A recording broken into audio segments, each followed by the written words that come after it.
नमस्कार दर्शक बंधु चलतु नजर पकाइबा आज सकाळ केतोटी गुरुत्वपूर्ण खबर उपरे सेथिपाई वीडियोटी को शेष पर्यंत देखा मोर अनुरोध। वीडियोटी भल लगे वीडियोटी को लाइक कर चैनल को सब्सक्राइब करी कमेंट माध्यम जनातु आपण मैंने आम वीडियो केउं जिल्लारू देखुछंती। चलतु आज सकाळ खबर उपरे नजर पकाइबा। आजिर प्रथम खबर, प्रति पंचायत खोलिब जनपोषण केन्द्र। एने सूचना देइछन्ती राज्य खाद्य जोगाण मंत्री कृष्णचंद्र पात्र। रिहाती दर में राशन सामग्री जोगाई दिज्व। सब्सिडी दर में चाउल, अटा, चीनी, लुण, डाली परी अति आवश्यक सामग्री मिल।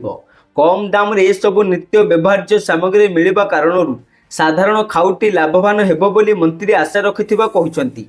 तेबे प्रथम पर्यायर 5टी पोषण केन्द्र खोलाजिब। परवर्ती समय रे प्रत्येक ग्राम पंचायत रे एही सुविधा उपलब्ध कराजिबा नै मंत्री कहउछन्ती। परवर्ती खबर, चाषी पई आसिला खुशी खबर। कारण प्रधानमंत्री किसान सम्मान निधिर 20तम किस्ती केंद्र सरकार 20 जून में देवे। ए विषय में एपर्यंत कौन से सरकारी विवृत्ति आसी नहीं, किंतु मीडिया रिपोर्ट यह जना पड़ी। सेपटे किस्ती पाइबा चाषी मैंने ई केवाईसी करने अत्यंत गुरुत्वपूर्ण। ई केवाईसी बिना 20तम किस्तीर 2000 टंका अटके जाइपारे बोली खबर मिली। परवर्ती खबर, सरकारी चाकरिया को लगिला झटका।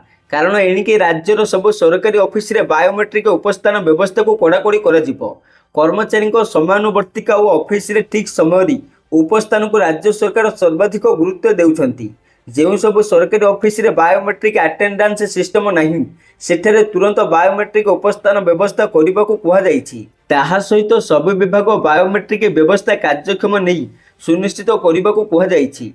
एने साधारण प्रशासन विभाग पक्षर निर्देशनामा जारी होइछि। परवर्ती खबर, एणिके मध्याह्न भोजन खाइबा मान परखिबे अभिभावक।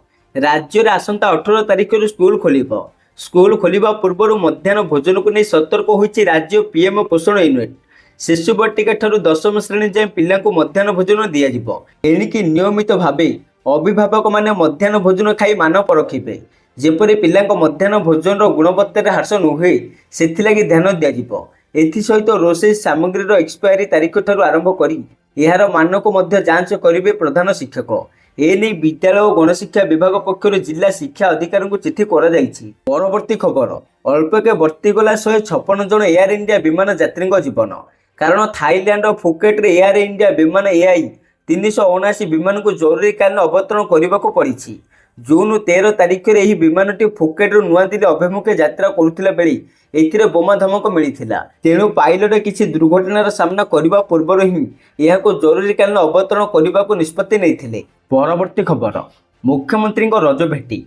गृहरक्षी और बेसामरिक प्रतिरक्षा स्वेच्छासेवी मानकर बढ़िला भत्ता। गृहरक्षी मानक ड्यूटी कॉल ऑफ भत्ता वृद्धि कले मुख्यमंत्री मोहन चरण माझी। एही निष्पत्ति अनुसार दैनिक ड्यूटी कॉल ऑफ भत्ता 612 टंकारु 623 टंका वृद्धि पाई। यही वर्धित भत्तार परिमाण पिछला भाव 2025 जनवरी 1 लागू हेब। सेहीपरि मुख्यमंत्री बेसामरिक प्रतिरक्षा स्वेच्छासेवी मानक दैनिक भत्तार परिमाण वृद्धि करिसेंती। तेबे बेसामरिक प्रतिरक्षा स्वेच्छासेवी मानकर दैनिक ड्यूटी भत्तार परिमाण 31 टंकार 150 टंका वृद्धि होइतिला बेली दैनिक ट्रेनिंग भत्तार परिमाण 28 टंकार 140 टंका वृद्धि पाइछि। एही वर्धित भत्तार परिमाण पिछला भाव 2025 मे 1 ठारू लागू हेब। परवर्ती खबर, लीज जमी को फ्री होल्ड करने को कमिला कन्वर्सेशन फी। एणिकी जमीर बेंचमार्क मूल्यर 3% देवाक पड़िबो। पूर्व यह 10% कन्वर्सेशन फी देवाक पड़ुथिला। एने साधारण प्रशासन विभाग पक्षर विज्ञप्ति प्रकाश पाई। परवर्ती खबर, रबी धान बिक्री 3,38,037 चाषी पंजीकरण करिसेंती। सेपटे गतकाली सुधा 1,58,738 जन चाषी धान बिक्री सारे। 10,21,951 मेट्रिक टन धान बिकी सारे चाषी। सेहीपरि 1,38,664 चाषी को धान बिक्री बाबद अर्थ प्रदान कर सारे सरकार। एने खाद्य जोगाण विभाग सूचना देइछि। परवर्ती खबर, मंदिर को फिंगागला गोमांस गोली करने को निर्देश देले आसाम मुख्यमंत्री। आसामर धुबरी जिले में सांप्रदायिक उत्तेजना पर मुख्यमंत्री हिमंत विश्व शर्मा प्रतिक्रिया आसी। से कहते जे एथर बकरीद रे किसी असामाजिक तत्व धुबरीर हनुमान मंदिर में गोमांस फिंगी एक घृण्य और निंदनीय अपराध कर। से आहरी कहते जे एक निर्दिष्ट वर्ग आम मंदिर को क्षति पहुंचाइबा उद्देश्य सक्रिय हो उठी।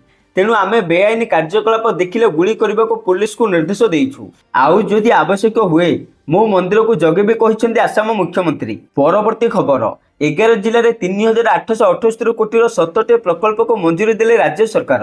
ରାଜ୍ୟ ସରକାର ସିଙ୍ଗଲ ୱିଣ୍ଡୋ କ୍ଲିୟରାନ୍ସ ବୈଠକରେ 70ଟି ପ୍ରକଳ୍ପକୁ ଅନୁମୋଦନ ଦେଇଛନ୍ତି।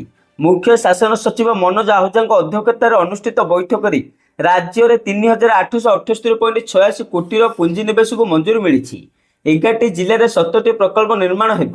ଫଳରେ 10,584ଟି ନିଯୁକ୍ତି ସୃଷ୍ଟି ହେବ ବୋଲି ମୁଖ୍ୟମନ୍ତ୍ରୀ ଆଶା ରଖିଛନ୍ତି। ପରବର୍ତ୍ତୀ ଖବର, ଯାଜପୁରରେ ଡାଇରିଆ ସ୍ଥିତି ଅଣାୟତ୍ତ, ବଢୁଛି ଆକ୍ରାନ୍ତଙ୍କ ସଂଖ୍ୟା। ସେପଟେ ଜିଲ୍ଲାର 4ଟି ବ୍ଲକ ଓ 2ଟି ପୌରାଞ୍ଚଳରେ ଝାଡ଼ାବାନ୍ତି ଆକ୍ରାନ୍ତଙ୍କ ସଂଖ୍ୟା 700ରୁ ଅଧିକ ରହିଥିବା ସୂଚନା ମିଳିଛି। ସେପଟେ କିଛି ରୋଗୀ ସୁସ୍ଥ ହୋଇ ଅଧାରୁ ଅଧିକ ଘରକୁ ଫେରିଛନ୍ତି। ଯାଜପୁର ରୋଡ ମେଡିକାଲରେ ଆଜି 8 ନୂଆ ଆକ୍ରାନ୍ତ ଭର୍ତ୍ତି ହୋଇଥିଲେ ବେଳେ ବର୍ତ୍ତମାନ 42 ଜଣ ଚିକିତ୍ସିତ ହୋଇଛନ୍ତି।